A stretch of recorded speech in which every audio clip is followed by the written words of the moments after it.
भक्तों, ओम नमः शिवाय। श्री शिवाय नमस्तुभ्यम। जय श्री महाकाल। जी हाँ भक्तों, क्या आपके भी घर में कोई ऐसा व्यक्ति है जिसका विवाह नहीं हो पा रहा?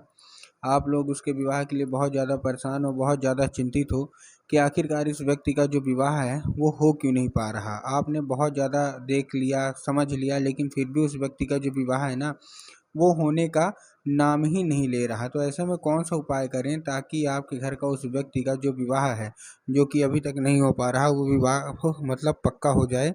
आज के इस वीडियो के माध्यम से हम आपको बताने वाले हैं।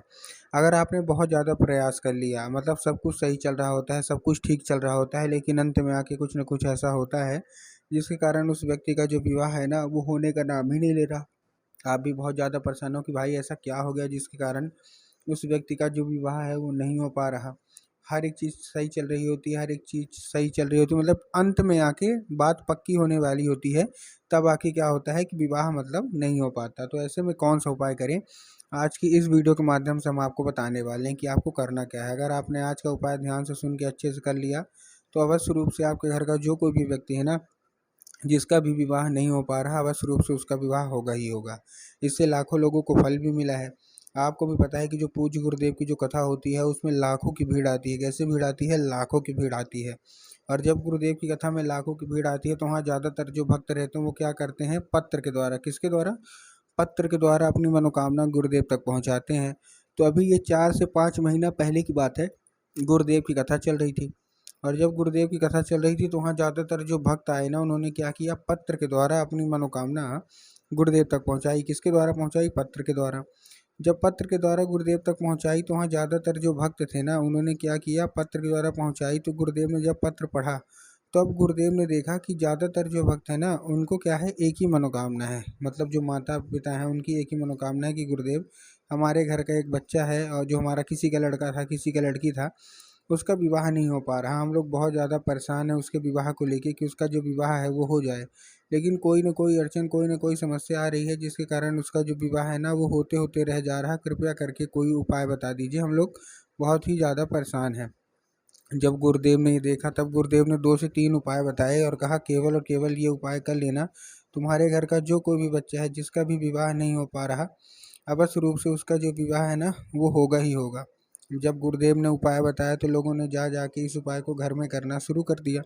अब जैसे ही लोगों ने जा जा के इस उपाय को घर में करना शुरू कर दिया, वही लोग गुरुदेव की कथा में मात्र 1 से डेढ़ महीने के बाद वापस आए। अब जब वही लोग गुरुदेव की कथा में वापस आए तो उन्होंने क्या किया? फिर से एक बार गुरुदेव को पत्र लिखा। लेकिन ये वाला जो पत्र था ये गुरुदेव को धन्यवाद के रूप में पत्र था कि गुरुदेव धन्य हो आपका, आपके द्वारा बताया गया उपाय हमने कर लिया है। हमारी सारी की सारी जो इच्छा थी, सारी की सारी जो मनोकामना थी वो पूरी हो गई है। और हमारे घर का जो व्यक्ति था, उसका जो जिसका विवाह नहीं हो पा रहा था, उसका विवाह पक्का हो गया है। आपका कोटि कोटि धन्यवाद। तो देखिए, जो लोग भी मेरी आवाज़ सुन रहे हैं ना, अगर आपको भी जानना है कि आखिर ऐसा कौन सा उपाय है जिसको करने मात्र से लोगों की सारी इच्छा, सारी की सारी जो मनोकामना है वो पूरी हो जाती है मात्र 1 से डेढ़ महीने के अंदर, तो चलिए हम बताते हैं आपको आज की इस वीडियो के माध्यम से कि आपको करना क्या है। तो बस उपाय ध्यान से सुन के अच्छे से करिएगा ज़रूर। अगर आपने आज का ये उपाय ध्यान से सुन के अच्छे से कर लिया, तो अवश्य रूप से उस व्यक्ति का जो भी विवाह नहीं हो पा रहा था ना, अवश्य रूप से उसका जो विवाह है वो होगा ही होगा। जब ठीक है ना, तो चलिए बताते हैं उपाय। लेकिन उससे पहले चैनल पे अगर पहली बार आए हैं और आवाज़ मेरी पहली बार सुन रहे हैं तो वीडियो कर दें लाइक और चैनल को भी कर लें सब्सक्राइब, ताकि पूजनीय पंडित प्रदीप जी मिश्रा के रोज़ नए नए उपाय जो कि मैं उनकी कथा से सुनता हूँ, श्रवण करता हूँ, सबसे पहले मैं आपको प्राप्त करा सकूँ। ठीक, तो देखिए, जो हमारा पहला उपाय है उसमें 3 काली मिर्च और 1 धतूरे से आपको ये उपाय करना है। क्या करना है? 3 काली मिर्च लेना है और 1 धतूरा लेना है। अब देखिए, काली मिर्च और काली तिल में ना बहुत सारे लोग कंफ्यूज भी होते हैं कि काली मिर्च क्या है, काली तिल क्या है, हमको थोड़ा अच्छे से बताओ कि लेना क्या है। तो गुरुदेव ने साफ साफ बताया कि आपको क्या लेना है? आपको लेना है काली मिर्च। ठीक, काली मिर्च आपने ले लिया। उसके साथ साथ आपको क्या चाहिए? एक धतूरा चाहिए। ठीक, धतूरा भी आपने ले लिया। अब धतूरा लेने के बाद आपको और क्या लेना है? उसी व्यक्ति के हाथ में दे देना है जिसका विवाह नहीं हो रहा है ना, उसी को दे देना है। उसको भेज देना है कहाँ? सीधा सीधा शिव मंदिर। अब आपने जैसे उसको शिव मंदिर भेजेंगे, शिव मंदिर भेजने के बाद उसको क्या बोलना है कि वो दक्षिण दिशा में खड़ा हो जाए और उत्तर की ओर अपना चेहरा कर ले।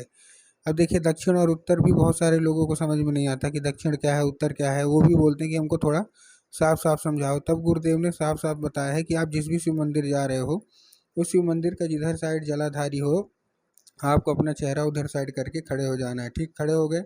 खड़े होने के बाद आपको एक नाम लेके, कौन सा, महादेव का बहुत ही सुंदर सा नाम है श्रम्भेश्वर महादेव। तो बस आपको करना क्या है, आपको श्रम्भेश्वर महादेव का नाम लेके उन्हीं का स्मरण करके आपको चुपचाप क्या कर देना है, आपको अर्पित कर देना है। बस पूज्य गुरुदेव कहते हैं कि अगर आपने ऐसा कर लिया तो अवश्य रूप से जो भी इच्छा है, जो भी मनोकामना है ना, वो पूरी होगी ही होगी। और अगर आपके घर के व्यक्ति का अगर विवाह नहीं हो पा रहा तो विवाह भी पक्का होगा ही होगा। ठीक है, ये था हमारा कौन सा, पहला उपाय। अब हम चलते हैं अपने दूसरे उपाय की ओर। देखिए जो हमारा दूसरा उपाय है, इस उपाय में आपको क्या करना है, जो दूसरा उपाय उसमें आपको 11 लाल फूल लेने हैं। कितने, 11 के लाल फूल लेने हैं। अब जब आप लाल फूल लेंगे तब आपको ध्यान रखना है कि जो लाल फूल हैं वो कहीं से भी कटा फटा या खंडित नहीं होना चाहिए, पहली चीज़। और दूसरी चीज़ आपको ध्यान रखना है कि वो फूल जो है ना, वो एक किस्म का होना चाहिए। एक किस्म का मतलब अगर आप गुलाब का ले रहे हैं तो केवल केवल गुलाब का लीजिए, अगर आप गुड़हल के ले रहे हैं तो केवल केवल गुड़हल के लीजिए। ऐसा नहीं कि 2 फूल गुलाब के ले लिए, 3 फूल किसी और के ले लिए, ऐसा आपको नहीं करना है। ठीक, आपने फूल ले लिया, फूल लेने के बाद आपको पहुंच जाना है कहाँ, सीधा सीधा शिव मंदिर। अब जैसे ही आप शिव मंदिर पहुंचेंगे, शिव मंदिर पहुंचने के बाद आपको करना क्या है, सबसे पहले आपके दिमाग में आएगा कि जाएंगे बाबा भोलेनाथ के ऊपर अर्पित कर देंगे। देखिए ये पूर्णतः गलत है, यही गलती आप करते हैं। इसी से मैं आपको बोलता हूँ उपाय पूरा सुना करिए। आपको कहाँ अर्पित करना है, आपको बाबा भोलेनाथ के ऊपर अर्पित नहीं करना। आपको कहाँ अर्पित करना है, आपको अर्पित करना है माता सुख सुंदरी के ऊपर। अब देखिए जिनको पता है कि माता सुख सुंदरी की जगह कहाँ होती है उनका तो ठीक, लेकिन बहुत सारे ऐसे लोग हैं जिनको यही नहीं पता कि माता सुख सुंदरी की जगह होती कहाँ है। तब गुरुदेव ने साफ साफ बताया कि जो जलाधारी है, जलाधारी के बिल्कुल बीचों बीच किसकी जगह होती है, माता सुख सुंदरी की।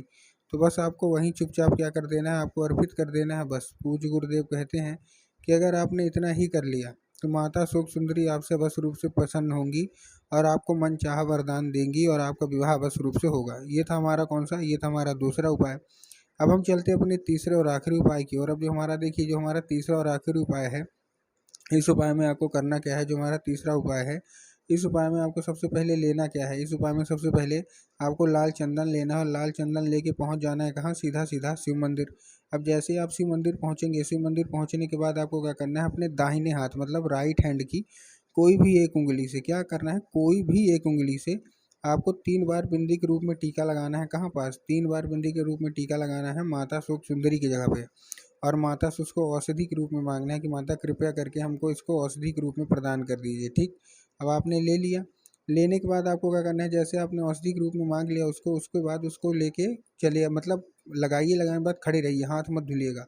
खड़े रहने के बाद आप 5 मिनट तक आप खड़े रहिए। खड़े रहने के बाद आपको फिर से उसी जगह पे आपको टच करना है। ठीक, टच कर दिया, टच करने के बाद उसको औषधि के रूप में लेके घर आ जाइए। घर आने के बाद आपको क्या करना है, जैसे आप घर आए, घर आने के बाद जहाँ आप लोग सोते हो, जिस साइड सर करके सोते हैं, उधर साइड की जो दीवार होगी ना, उसी दीवार में आपको क्या कर देना है, ये लगा देना। पूज्य गुरुदेव कहते हैं कुछ चंदन के जरिए स्वयं माता सुख सुंदरी आपके घर में प्रवेश कर जाती हैं।